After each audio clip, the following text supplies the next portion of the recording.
Good afternoon, guys. This is Sensei here from Shorin-Ryu, Minnesota. So with the coronavirus that's impacting our dojo right now, and with us being closed, we're going to be putting out some online content, and this is just one of the videos that we're putting out. This video is catered towards our beginner kids, and that's any kid that has a white belt on, or any kid that has a white belt with 1 stripe all the way to 5 stripes. So we're not going to take a long time addressing what we're going to be doing, but we're just going to get to the video and make this kind of short and sweet. And this is kind of what I want the kids to work on this whole week. So if you're getting this video, this is kind of what we want the kids to be doing. So mom and dad, pay close attention, because you have to be the sensei right now, and you kind of realize how hard our jobs are as being a sensei is. So pay special attention, and this is a great way for you to interact with your kid and have a little bit of fun, and maybe you learn something too. Alright, so these are the things that we're going to want the kids to do, and this is kind of what we're focusing this week with the kids. So without any further ado, let's get into it. Alright, so the first thing that I want the kids to do is kind of standing shoulder width apart, with their feet out at a 45-degree angle. So if you look here, feet are shoulder width apart. I want them really standing like this, all right, or like big, just natural, open, one line, 45 degrees. And now I want them to stick their hands up, all right, close nice fists, try and keep their fists clenched. You can see a lot of your kids are going to want to do this or this, or we want them to curl their thumbs over and make sure they're clenching their fists, all right. We want to pull back and chamber. Now, you're going to find a lot of the kids are going to be lacking on the chamber. They're going to be putting it here really tucked towards the hip here line, and we want that chamber nice and strong. All right, so what we want the kids to do is nice, good form, 10 of their best form punches, all right? So we're going to show just a quick example here. So we're going to go 1, nice form, 2, good chamber, 3, 4, 5, 6, 7, 8, 9, 10. And making sure the kids are punching center and not off to the side. We want to punch towards the center of their body, and of course as high as their shoulder. You can see some kids do this or this. We're going to try and maintain that good form. Now after they've done that, what we want them to do is to turn their hand, all right, try to get a nice X, like a good plus sign going, and then from there, chamber the hand and bring it up, turn it over. Making sure the kids turn this hand over and they're not facing it this way or that way. All right, good angle here, 45 degrees, straight wrist, watch for the kid's wrist, and a good chamber. All right, so then they're going to repeat by going down, bring it to the outside here, making their plus sign, chamber, and over and turn. All right, and we're going to do the same thing constantly for 10 of these. All right, so they're just going to keep rotating, trying to maintain good form. All right, good chamber. All right, nice, good 10 rising blocks. All right, and that's what we're looking for. Right, once they've got their 10 in, they're going to drop their hand down. All right, making sure that their hand is down and not up here. All right, and what we're going to do is we're going to take the hand that's chambered and we're going to bring it to the ear. We're going to bring it all the way down, and we're going to chamber the other one. All right, this is our typical down block. Okay. So we're going to make sure the kids are getting the right hand to wind up with, all right, and not bringing this one, all right? So we're going to bring it to the top, all the way down, and in. To the top, all the way down, and chamber. Watch that chamber. Watch those thumbs, all right? We're going to make sure those thumbs are clenched. So we're going to bring it to the top, all the way down, and in, all right? And to the top, all the way down, and in, all right? From here, we're going to bring up for our inside block. All right, and we're going to basically come from here. We're going to take that chambered hand and we're going to bring it to the side, just at a hip line, making sure the kids cross over their hand and pull a good chamber. All right, same thing here, grabbing at their hip, coming over their hand and bringing a good chamber. Right, making sure their thumbs are still tucked. All right, and we're going to keep repeating this for 10. All right, so all these are going to be done repetitions of 10. All right, and that is our inside block. The final block they're going to be doing is their outside block. They're going to be practicing their outside, making sure they can maintain correct form. They're going to bring it from the hip all the way across their line, all right, all the way to the outside. Again, they're kind of crossing their hands as they're moving, making a nice X, all right? So I'm gonna X and off to the side, all right? And we're gonna keep doing the same thing, all right, for 10. Good form, good tucking of the thumb. That's what we're looking for, all right? We don't really want the kids going, all right? We just want good maintaining form, all right? So we're keeping our structure, we're keeping strong, all right? So that's what we're looking for. Once they're done with this, they're going to maintain their nice little stance over here, and they're going to practice one of their kicks. And this is their front snap kick, or other words, maigiri in Japanese. So basically what they're going to do is going to be in a high chichidachi stance. You'll probably find some of the kids do this, and that's okay too. We call that misubidachi, but we call it pizza slice in our dojos for the kids. So if you ever say, what's a pizza slice look like, all the kids are going to know that that's what they're going to do. So either one is okay. All right, so what they're going to do is try and keep their balance. They're going to pick their foot up, all right, and they're going to put toes to the sky, and they're going to snap it, and they're going to bring it down, all right, see if they can keep their balance.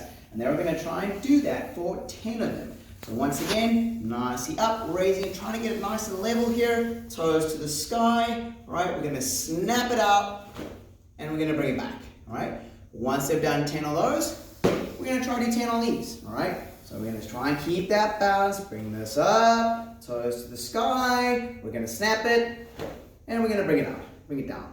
All right, trying to maintain that balance, working on that balance, all right, and then good form. Once again, we're going to come up, all right, keeping this nice and level, toes to the sky, snap, and then down.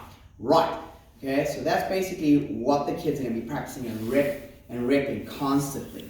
Another thing that I'm going to want the kids to do, all right, is be working on some fitness drills, and that's kind of what we do at the end of class, all right? So I want to make sure the kids are staying strong, you know, and they're getting a good workout out. So after they've done great repetition of that, you know, every single day for 10, all right, we're going to be doing some push-ups. And what I'd like is good form on the push-ups. So this is kind of fun because dad and mom can help their child get great form with their push-ups. And you're going to find that some of the kids, I'm going to turn this way so you can kind of see what we don't want the kids doing is kind of standing up like this and making a mountain, all right? Or kind of making a bow. So we're going to try for 10, but even if they get 5 great ones, we're going to be happy with that, especially with these youngins, all right? So we're going to try and get a nice straight back, all right? We're going to bring those elbows down, all right? And we're going to bring back up again, all right? Nice and straight, keeping those feet nice and tight, of course not lying down, all right? Trying to keep that core going, and this is a great way to teach your kids, you know, a really good technical push-ups, and a great way for you to interact with your child and get a workout yourself, actually.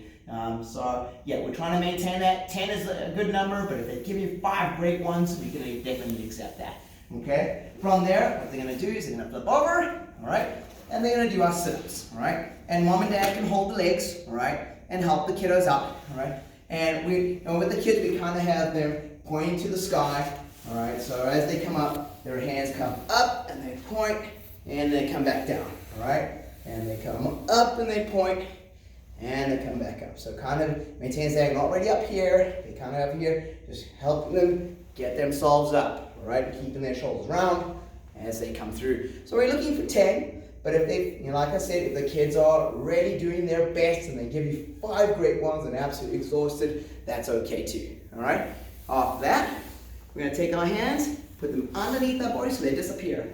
Legs are going to be nice and straight and pointed. Toes pointed, not feet apart, together and straight, no bending of the knees. From there, we're going to lie on the ground. From here, we're going to pick our legs up, we're going to bring them up, and we're going to bring them down, and we're going to stop them just before they hit the ground. Right, and up, and down, just before they hit the ground. And of course, 10 is a great number, but if the kids give you 5 awesome ones, we can definitely accept that. And we can definitely build on that for next week. All right, so we're looking for good form. All right, once they've completed that, what we're going to want to do is we're going to pick the legs up and we're going to hold it about 2 inches from the ground. Keeping those legs nice and straight, not bending. All right, we want them nice and straight. And we're going to hold for 10 seconds. All right, and it's a great way for the kids to definitely dig deep and try hold. And it's a kind of a great way for you guys to get a good little workout as well as parents. All right. All right. After all that physical workout, kids love to have a little bit of fun, all right? And especially if they do a great job. And one of the games that we play in the dojo is called Ninja, all right? And kind of this is how it works. Now, of course, I don't really have anyone to help me show this, but I do have a sensory dummy over here, so we're going to sort of mosey on this way, and we're going to have a look at this. So basically what you're going to do is you're going to stand close enough that you two can touch each other's hands, all right?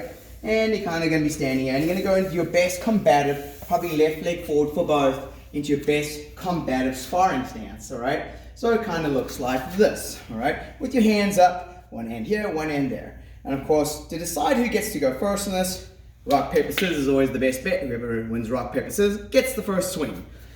The idea behind this is I'm trying to touch the other person's hand, right? If I touch it, all right, if I touch the hand, not the elbow, not the arm, the hand, that hand goes away of that opponent. So he would put his hand behind his back. Now he has one hand left, but the other person gets to go. If he touches my hand, all right, I put mine behind. The whole idea is we're going to try and get that coordination of trying to touch, and the other person's trying to evade. All right, and if he evades, he keeps his hands. If he doesn't evade, all right, he loses one of them. When you've lost both, well, there's a winner. Okay, so basically, of course, the nice part about when you swing, all right, when you swing, all right, you swing. If you miss, that's where you stop. All right, then the other person gets to go. And when you evade, and you evade here, that's where you stop. You don't get to go any further movement. All right, so it's kind of a fun game to play with the kids. All right, and we call it Ninja. And it's a great hand-eye coordination type thing.